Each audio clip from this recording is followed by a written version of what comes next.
Double bedroom boat house. एक गांव में वेंकटेश नाम का एक आदमी रहता था। वो पहले पुलिस डिपार्टमेंट में अधिकारी बोलकर काम किया करता था। कुछ पर्सनल कारणों की वजह से नौकरी को राजीनामा देकर खुद के गांव में आकर रहने लगा।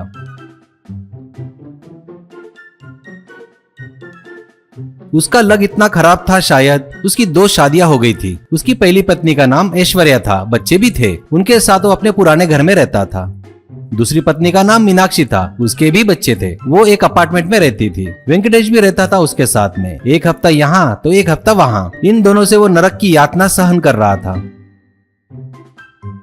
हफ्ते भर बाद वेंकटेश मीनाक्षी के घर से ऐश्वर्या के घर में आता था। ऐश्वर्या, सुबह के 6 बजे आना पता नहीं क्या, उसके यहाँ तो 1 घंटे पहले भाग कर जाते हो। पहले पत्नी से ज्यादा दूसरी पत्नी को चाहते हो क्या तुम? छी, जबान दिए इसीलिए मुझसे पूछे बगैर उसे शादी कर ली ना तुमने। ऐसा बोलकर चिल्लाती है।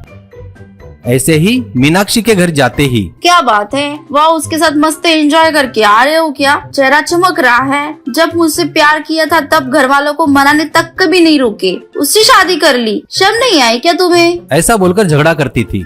वेंकटेश ब्याज से पैसे देने का धंधा करता था। उसके 2 असिस्टेंट भी थे। उनका नाम मोहन और रंगा था। मोहन ऐश्वर्या का भाई था तो रंगा मीनाक्षी का भाई था। दोनों के बहनों की आपस में बनती नहीं थी, पर ये दोनों अच्छे दोस्त थे और इनके जीजाजी बोले तो बहुत पसंद भी थे और उनकी इज्जत भी करते थे। इन दोनों को बार में ले जाकर इनके साथ पीकर वेंकटेश अपना दुख इनको बताता था। दोनों भी लोग जीजाजी को दिलासा देते और संभालते थे। वेंकटेश उनसे कहता है, यार मेरी जिंदगी ऐसी झंड हो गई है, क्या बताऊं। कभी कभी लगता है सब कुछ छोड़कर संन्यास ले लूं। ऐसा बोल के रोता है। मोहन, चुप हो जाओ जीजाजी, चुप हो जाओ। ये जो समय चल रहा है ना, आगे जाके सभी समस्याओं का समाधान करेगा। लो जीजाजी और एक पेग ले लो। तभी रंगा, सांड जैसे हो, पुलिस डिपार्टमेंट में काम किए हो, फिर भी ऐसे रो रहे हो, ये ठीक नहीं है जीजाजी। वो बोला ना वैसे ही समय ही समाधान करेगा। एक पेग मार के चिकन पीस खाओ करके दिलासा देता है।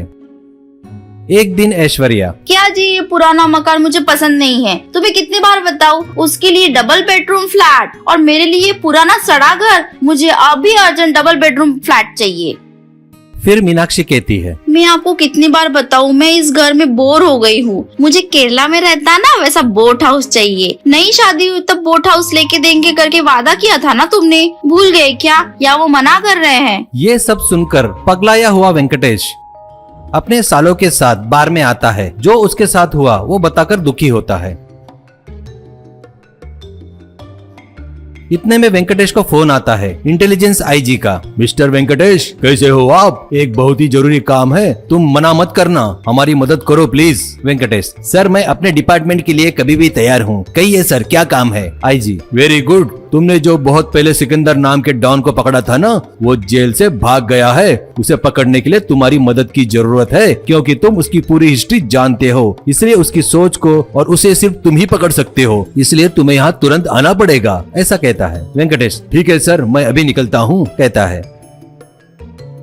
फिर ये सब बात रंगा और मोहन को बताता है। रंगा, जीजाजी यही सही समय है हमारी दीदी लोगों को आपस में मिलजुल कर रहने के लिए। आप कुछ दिनों के लिए घर में नहीं रहे तो आपकी वैल्यू उनको पता चलेगी। ऐसा कहता है। मुझे एक आइडिया आया, तुम बोट में डबल बेडरूम हाउस बनाओ, उसमें दोनों को साथ रखते हैं, क्योंकि एक को बोट हाउस पसंद है और एक को डबल बेडरूम पसंद है। ऐसे दोनों को वहाँ रखेंगे तो शायद वहाँ मिलजुल कर रहेंगे, ऐसा मुझे लगता है। वेंकटेश, सुपर आइडिया रे, ऑफिस में पैसे रखे हैं, तुम लोग तैयार करो और दोनों को कैसे भी करके उसमें लाकर रखो। चलो बाय करके कार से चले जाता है।